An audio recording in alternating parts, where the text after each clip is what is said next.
The English we speak. From BBC Learning English. Hello and welcome to The English We Speak. I'm Feifei. And hello, I'm Rob. Hey Rob, do you know what's going on in the office today? The boss has been shouting, Helen's crying, and Neil doesn't look very happy either. Beats me. Ouch! What did you do that for? You said beat me. No, I mean it beats me. Ouch!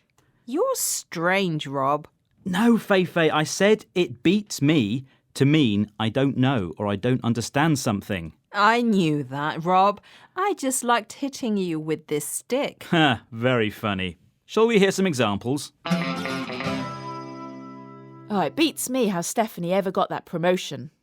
Can you believe that Dave and Andrea are still married? He's always bossing her around. It beats me why she stays with him. It beats me how Jen can afford a new sports car when she only works part-time. So that is it beats me, a phrase used for saying that you do not know or understand something. So there's no beating involved. Definitely not. So now I can safely say it beats me what's going on in the office.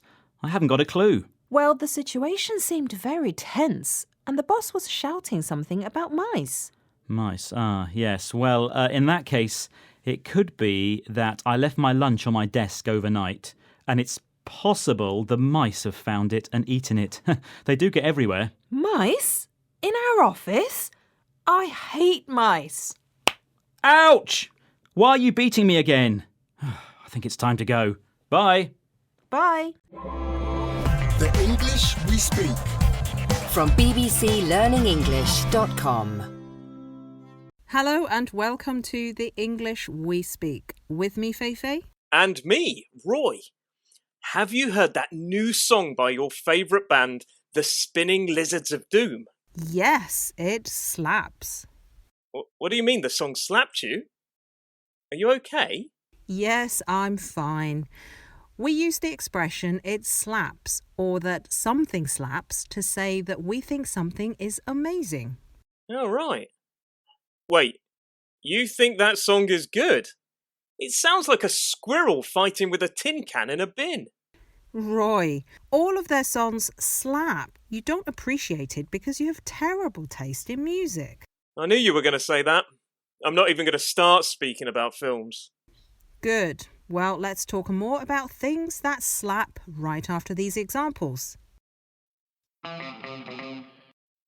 That new film is amazing. All of the films by that director slap. Have you seen the latest episode where Charlotte gets abducted by aliens? It slaps. Their new song really slaps. I don't know how they keep producing hit after hit.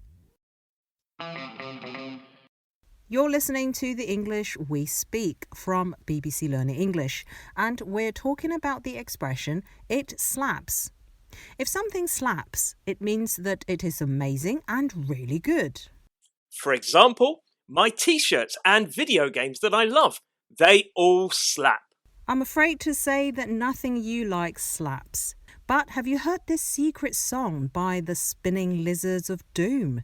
It really slaps. It's their best song yet. Ha! I knew it! When you said you loved their music, I thought I'd test it.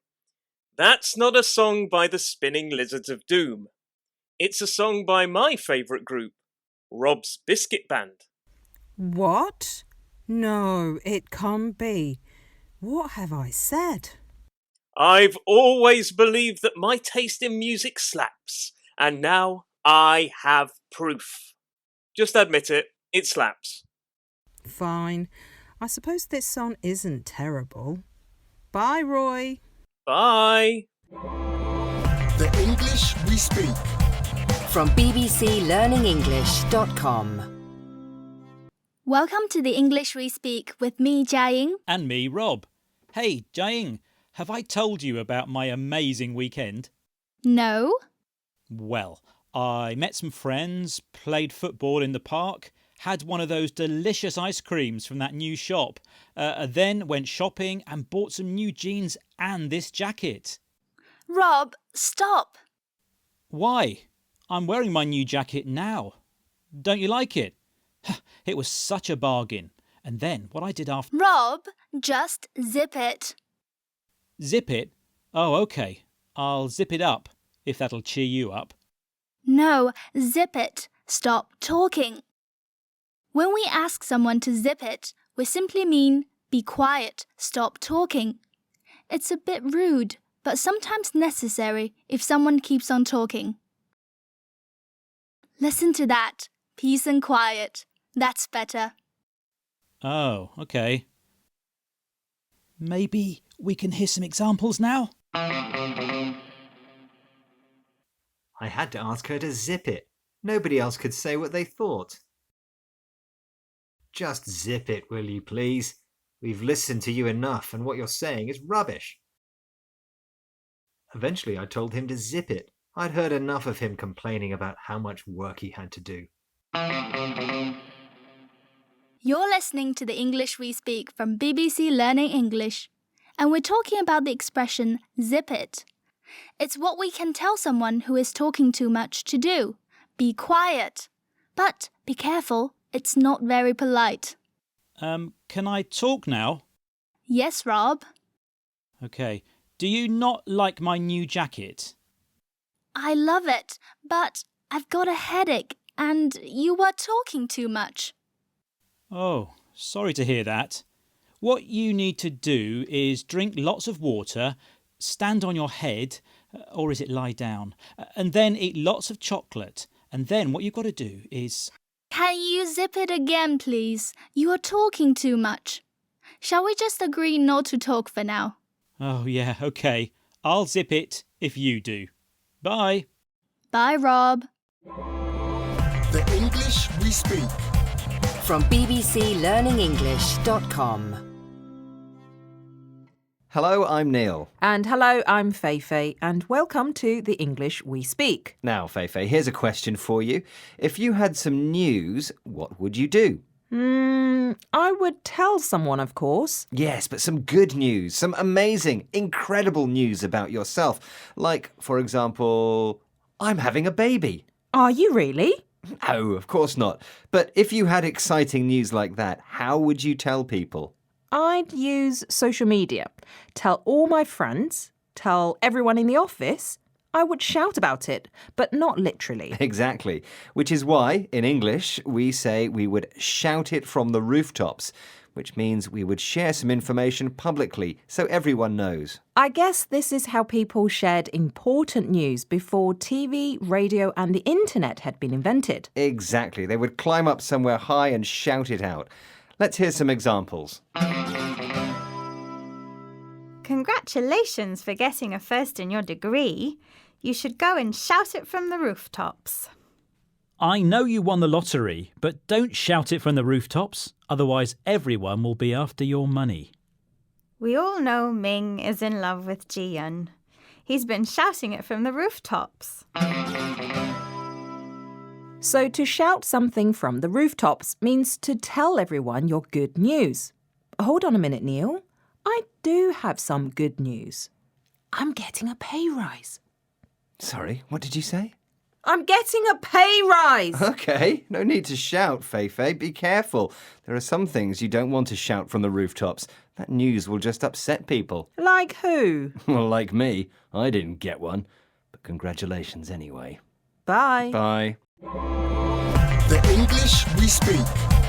From bbclearningenglish.com. Hello and welcome back to the English We Speak. I'm Feifei. And I'm Rob.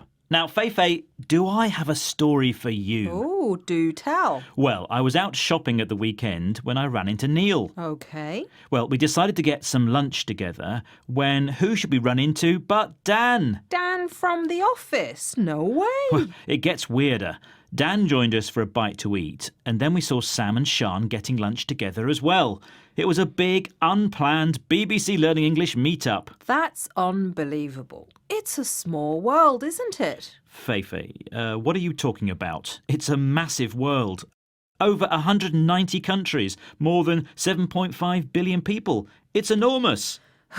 Rob, I'm not talking about the size of the world. I'm saying that it was quite a coincidence that you all met up. I know. What are the chances that 5 of us would all meet up at the same time? Indeed. Let's take a look at some other examples of this phrase. Your brother works in the same office as my girlfriend. It's a small world. I can't believe you went to the same high school as me. What a small world. We haven't seen or spoken to each other for 20 years, and now you've moved into the house next to mine. Unbelievable! It's a small world after all. This is the English we speak from BBC Learning English, and we're talking about the phrase, it's a small world. It's used when we want to say that a surprising coincidence has occurred. It's used particularly when 2 people meet unexpectedly or have a mutual friend or connection. Rob told us how he met 4 of our colleagues on the same day in the same place. That's right. And now, if we're finished, I'd like to go off and do some shopping. Oh yeah? What are you going to buy? A globe. All this talk of small worlds has reminded me I need to get one for my son. And there's a globe shop just around the corner. Well, it really is a small world. In this case, yes. Bye. Bye-bye. The English we speak. From bbclearningenglish.com.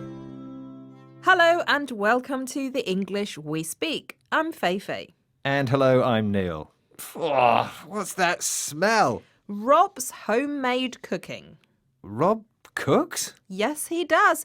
But it doesn't taste very nice. So why do you have to eat it?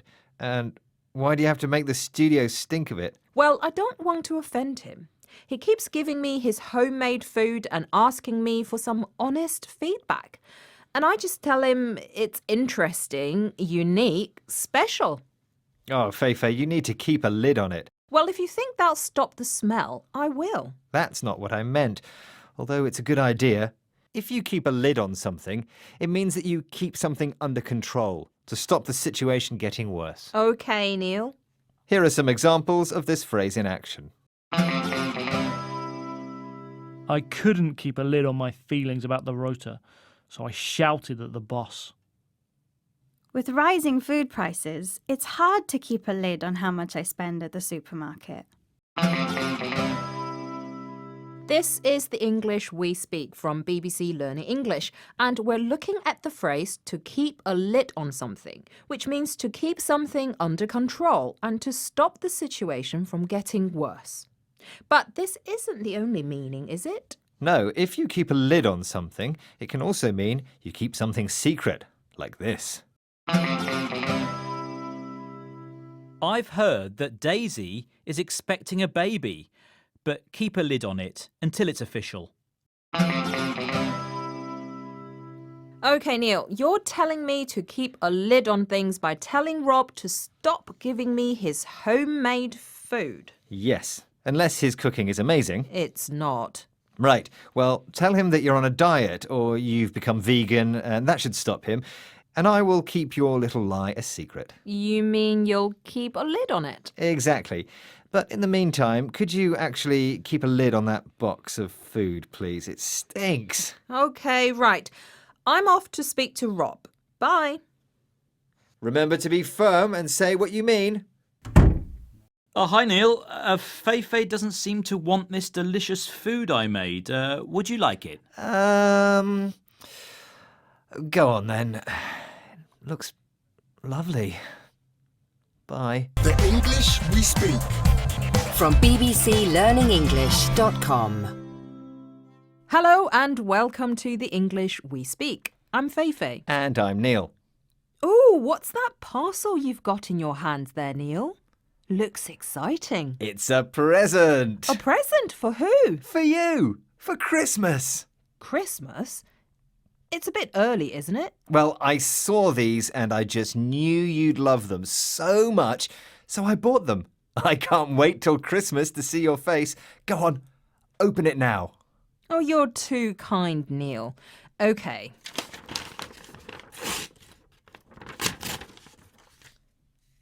A pair of glasses.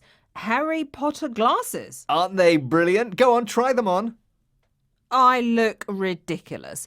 And I don't even like Harry Potter.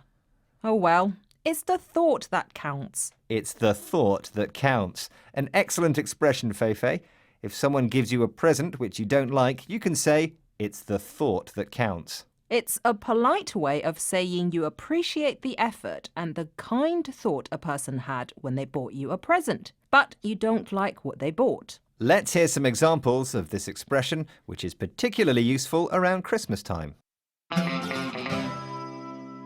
Wow, that Elvis Presley onesie you're wearing is pretty weird. Oh, thanks. My grandmother gave it to me for Christmas. It's the thought that counts, I suppose. Oh. I have no idea what to get my aunt for her birthday. Get her anything. It's the thought that counts. Oh, no, not more tea towels. I was expecting something more exciting for our wedding presents. You know what they say. It's the thought that counts. This is the English we speak from BBC Learning English. Our expression is, it's the thought that counts. It means the kindness someone shows when they buy you a present is more important than the gift itself. A very useful expression for politely saying that a present someone bought you is really not what you wanted. OK, Feifei, lean over. Ouch! What are you doing with that pencil? There we go. With that flash of lightning on your forehead now, you really look the part. Feifei Potter. I need a spell to make you vanish, Neil. Bye. Bye. The English we speak.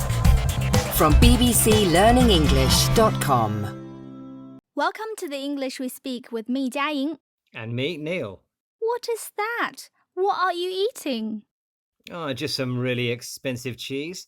You can tell it's expensive because it's got lots of blue in it.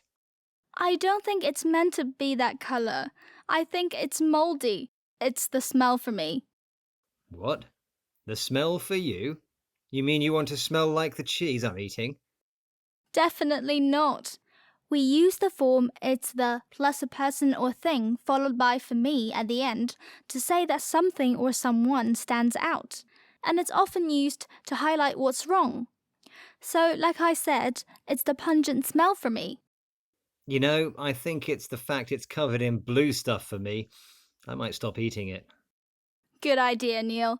Well, let's talk more about things that stand out after these examples. I can't stand that new song. It's the way she sings the high notes for me. I really love that new TV show. It's the way they write it for me. It's the sound for me. The noise he makes when eating is disgusting. You're listening to the English we speak from BBC Learning English, and we're talking about the structure it's the something for me. We use this structure to say that something or someone stands out, and it can be used to highlight things we love or hate. Yes, so if I want to say what I love most about video games, I'd say it's the stories for me. Exactly. But obviously it's used more when we're complaining about something or someone, like the cheese you're eating. Was eating. I'm afraid you're right about the smell, but it was the taste for me. It's disgusting. I can imagine. But where did you get the cheese? Rob gave it to me. I think it was a present. No, Neil, that wasn't for eating. He was throwing away some old cheese from the fridge. Oh no. I think I better sit down. Good idea. Bye, Neil. Bye. The English we speak. From the BBC.